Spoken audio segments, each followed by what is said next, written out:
Assalamualaikum warahmatullahi wabarakatuh. Perkenalkan, nama saya Sofian Agil sebagai perwakilan kelompok 12 eh, untuk mata kuliah Teknik Kompilasi. Di sini saya akan mempresentasikan materi tentang analisis sintaks. Sebelum sebelum saya mempresentasikan materi ini, sa- saya akan sampaikan dulu anggota kelompok kami. Yang pertama di sini ada Muhammad Rifki Faisal dari kelas 5A. Dari kelas 5A gue pagi Baja Baru. Di sini ada Muhammad Rizky Apianda dari kelas 5B. Dari gue dari kelas 5B gue pagi Baja Baru, dan di sini saya sendiri Sofian Agil dari kelas 5C gue pagi Baja Baru. Tanpa berlama-lama lagi, langsung saja saya presentasikan materi ini. Nah, di sini untuk pada presentasi kali ini kami membagi ada 4 sesi atau ada 4 bagian lah pada materi ini. Yang pertama ada apa itu analisis sintaks. Yang kedua ada apa saja fungsi dari analisis sintaks, dan ada bagaimana contoh dari analisis sintaks, dan juga ada apa yang dimaksud dengan pohon sintaks. Langsung saja saya mulai presentasinya. Untuk bagian pertama, sini pengertian dari analisis sintaks. Apa sih dari pengertian dari analisis sintaks itu? Jadi, analisis sintaks atau sintaks analisis ini merupakan ada urutan linear dari kata yang ditransformasikan ke dalam struktur yang menunjukkan bagaimana saling berhubungan. Setelah itu lanjutannya, urutan kata yang melanggar aturan bahasa dalam pengkombinasian kata akan ditolak. Jadi, analisis sintaks ini merupakan sebuah urutan lah, istilahnya urutan kata yang akan diubah eh, ke dalam struktur yang mana struktur itu akan saling berhubungan. Dan jika aturan-aturan urutan-urutan tadi dilanggar atau apa istilahnya di tidak mengikuti aturan, maka akan ditolak. Nah, itu di sini ada pengertian sintaks. Sintaks adalah aturan-aturan bahasa dalam bahasa pemrograman tertentu. Jadi, sintaks ini ada suatu aturan-aturan. Jadi, misalkan ada di bahasa C++, ada bahasa Java, dan lain sebagainya, terdapat aturan-aturan. Nah, itulah yang disebut sintaks. Itu aturan sintaks bergantung pada bahasa pemrograman masing-masing. Nah, seperti itu. Jadi, bahasa pemrograman itu ada sintaksnya masing-masing. Karena bahasa pemrograman itu bahasanya tuh beda-beda istilahnya. Misalkan misalkan Java, jika di Java untuk menampilkan output, kata kuncinya ada sistem out print, dan kalau di Python pakai kata print. Nah, di situ eh, perbedaannya. Nah, itu di sini ada tugas dari analisis sintaks, yaitu untuk memeriksa urutan kemunculan token. Ya toh, jadi nanti di sebelum analisis sintaks ini ada namanya analisis leksikal. Nah, di leksikal itu nanti yang memunculkan token-token, dan analisis sintaks ini yang bertugas untuk memeriksanya. Nah, seperti itu token-token. Jadi, kalau pengertian token secara khusus, di sini ada satuan terkecil dari bahasa sumber atau source code, yaitu itu de- deretan karakter terpendek yang mengandung arti. Di sini token dikelompokkan menjadi beberapa jenis, ada 5, ada identifier, konstanta, keyword, operator, dan delimiter. Nantinya di sini penjelasan selanjutnya, bahasa pemrograman dibentuk oleh aturan yang dapat direpresentasikan dengan struktur sintaks. Itu pengertian dari analisis sintaks yang lainnya. Dan penggunaan sintaks pada bahasa pemrograman ini dapat dibangun pada pohon urai atau parse tree yang seiring dengan proses parser. Jadi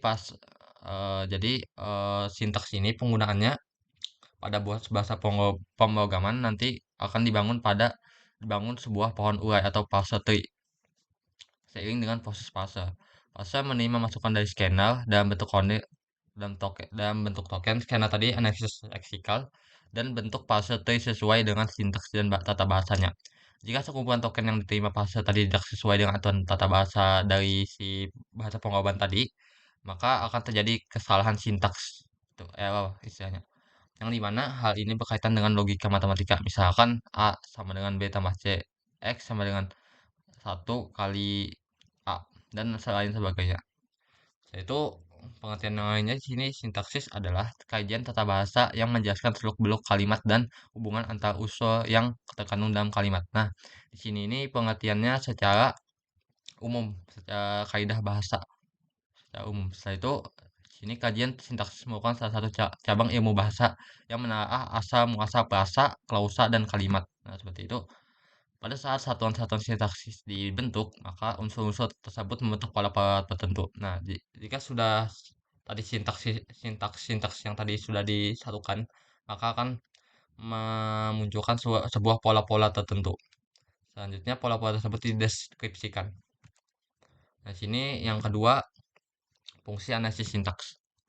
Yang pertama di sini memeriksa kebenaran struktur gramatikal. Nah, tadi kan berdasarkan penjelasan tadi kan tadi jika sudah pada tahap analisis leksikal, token-token itu dibuat. Nanti pada analisis sintaks ini akan dicek kebenarannya atau kesalahannya mana. Jika ada kesalahan maka akan diberitahukan. Di sini analisis sintaks digunakan untuk memastikan bahwa urutan kata-kata dan simbol-simbol dalam kode sumber itu sesuai dengan tata bahasa, apakah sesuai tata bahasa atau tidak dari kode sumber itu. Yaitu di sini fungsinya adalah menghasilkan pohon sintaks. Nah, di sini setelah menganalisis sintaks tadi, maka akan menghasilkan pohon sintaks. Proses analisis sintaks menghasilkan pohon sintaks yang merepresentasikan atau mewakilkan struktur gramatika dari kode sumber. Nah, tadi seperti yang saya jelaskan sebelumnya, pohon sintaks ini kemudian digunakan untuk proses analisis lanjutan pada namanya tahap selanjutnya itu analisis semantik kalau tidak salah. Nah, itu di sini yang ketiga fungsinya basis untuk analisis lanjutan.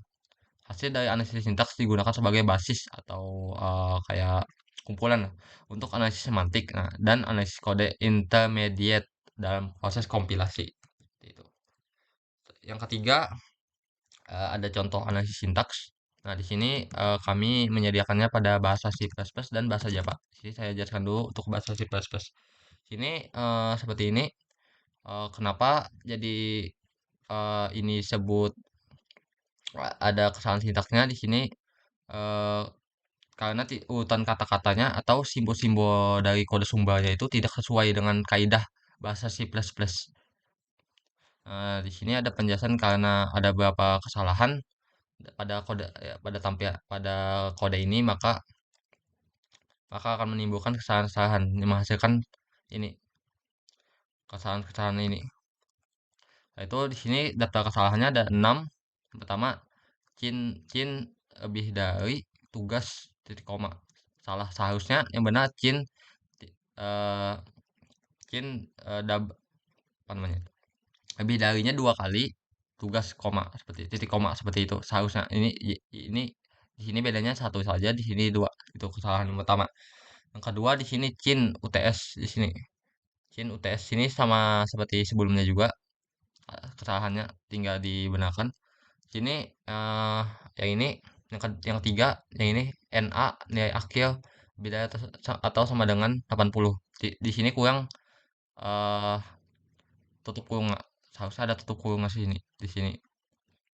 Nah, itu sama saja kesalahannya. Di sini kesalahannya khusus di sini salah satu titik komanya ada di belakang di luar dari kurung. Di sini malah dimasukkan ke dalam kurungnya. Seperti itu. Dan ini seharusnya dipisah. Yang ini kurungnya di apa? Dijadikan satu-satu masing-masing. Misalkan NA di sini jadi satu kan. Jadi di sini jadi dipisah dan ini operator N dan di sini eh yang lainnya dalam kurung lainnya. Di sini sama saja seperti yang di atas, kesalahannya titik komanya di dalam dan dalam kurungnya dijadikan satu. Dan ini juga sama saja. Seperti itu. Maka akan terjadi kesalahan pada sintaks. Nah, yang kedua pada bahasa Java, di sini kelihatan sudah nya kelihatan. Nah, di sini penjelasannya seperti sebelumnya, urutan atau kaidah bahasanya tidak sesuai dengan bahasa pemrogramannya. Sini penjelasannya kenapa jadi error atau ada kesalahan sintaks. Yang pertama, pada variabel tugas yang ini, variabel tugas ini terdapat karakter ilegal yaitu apa namanya? Tanda pagar pa- maka atau hashtag. Maka semua yang berhubungan dengan variabel ini contohnya ini eh pada baris kelima ini sesuai saja tadi tidak boleh ada tanda pagar ini atau hashtag ini.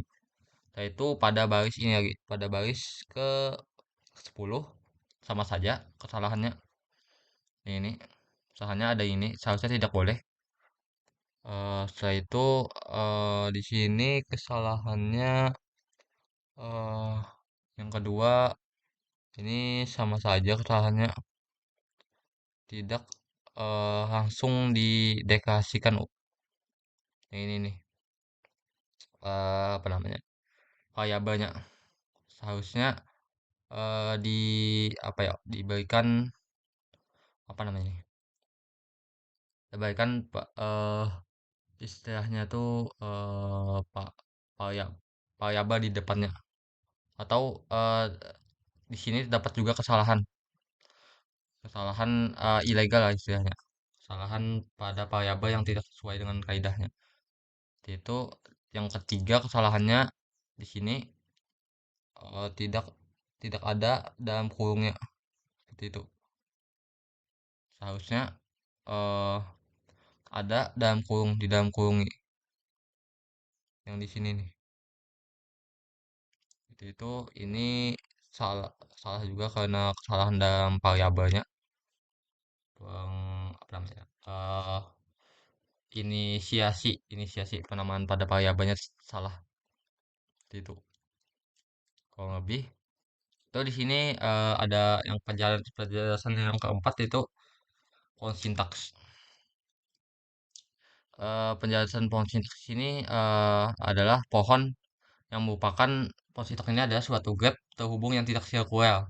Jadi graf ini pohon sintaks ini seperti graf seperti kayak router itu yang terhubung satu sama lain dan memiliki satu simpul atau node atau vertex yang disebut dengan akar. Jadi seperti pohon itu seperti satu satu ada node namanya satu kayak apa ya namanya kayak tempat gitu di situ bersambung-sambung seperti kayak susunan hierarki seperti jadi turun ke bawah seperti pohon seperti itu.